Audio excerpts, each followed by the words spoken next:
magugulat ang buong mundo. Isang matandang bansang Islam ang muling isisilang sa dulong kanluran ng Indonesia. Aceh, hindi lamang isang probinsya kundi isang pamana ng kasaysayan, bayan ng mga ulama, lupain ng mga martir.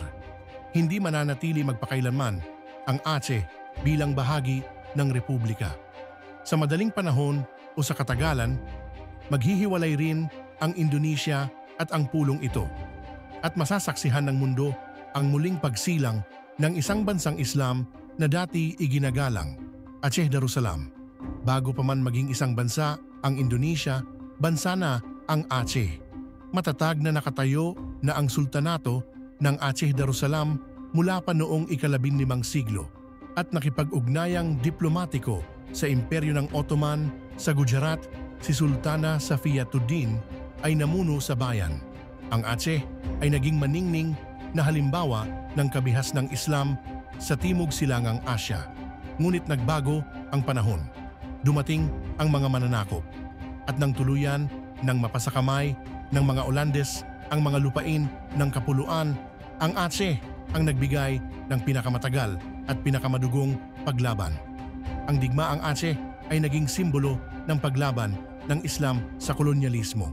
Ang mga pangalang tulad ni Teuku Umar, Kut Nyak Dien at Tijika Cikditiro ay naging mga alamat. Pagkatapos ng kalayaan ng Indonesia, simple lamang ang hangarin ng mga mamamayan ng Aceh na maitaguyod ang Islam. Ipinangako sa Aceh ang isang katayuang natatangi na may kalayaang pamahalaan ang sarili alinsunod sa batas Islam. Ngunit ang pangako'y napako. Inalis ng pamahalaang sentral ang katayuang iyon at isinama ang Aceh sa lalawigan ng Hilagang Sumatra. Pinatahimik ang Aceh at hindi ito tinanggap ng bayan. At doon nagsimula ang panibagong pakikibaka. Pinamunuan ng karismatikong ulama na si Tijika Daud Beorewe noong 1953, idinagdag ng Aceh ang sarili sa Darul Islam Tentara Islam Indonesia, DITEI.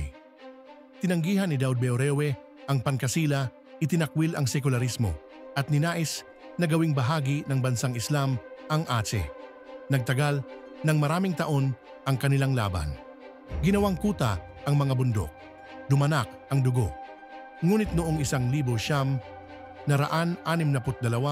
matapos ang mahabang pag-uusap, tinanggap ni Daud Beorewe ang amnestiya. Ngunit hindi pa rin nagtagumpay ang Aceh.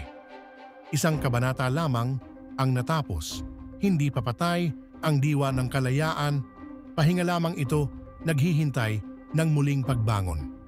2 dekada matapos ilagak ni Daud Beorewe ang armas, bumalik ang tinig ng kalayaan.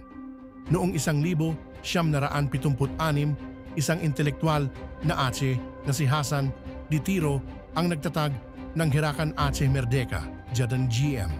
Ngayon, malinaw na ang layunin, ganap na humiwalay sa Indonesia at itatag ang malayang bansang Aceh. Hindi na tinitingnan ang Indonesia bilang ina, kundi bilang bagong mananakop. Hindi na Olandes ang sumasakop sa Aceh, kundi ang republikang sumisipsip ng gas, langis, ginto at iba pang yaman, ngunit iniiwan ang kahirapan at sugat. Muling lumaban ang mga mamamayan ng Aceh. Muling dumanak ang dugo. Muling nabaon sa lumbay ang mga pamilya. Libu-libong buhay ang nawala. Ngunit kailanman hindi lubusang yumuko ang Aceh. Ang tsunami noong 2004 ay yumanig sa katawan, ngunit nagpapatatag ng kaluluwa. Noong 2005, nilagdaan ang kasunduan ng kapayapaan. Pumayag ang GAM na ihinto ang armadong pakikibaka at ipinagkaloob ng Indonesia ang natatanging otonomiya.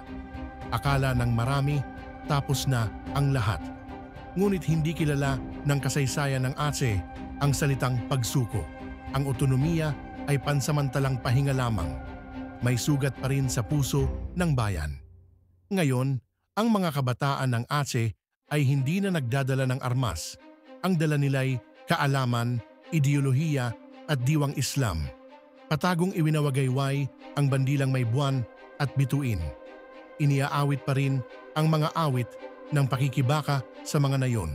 Sa mga pagpupulong at madrasa, patuloy na pinag-uusapan ng mga ulama ang muling pagkabuhay ng isang bansang Islam. Atse, hindi pa alam ng mundo na ito'y hindi pagtatapos, kundi simula ng panibagong kapanganakan.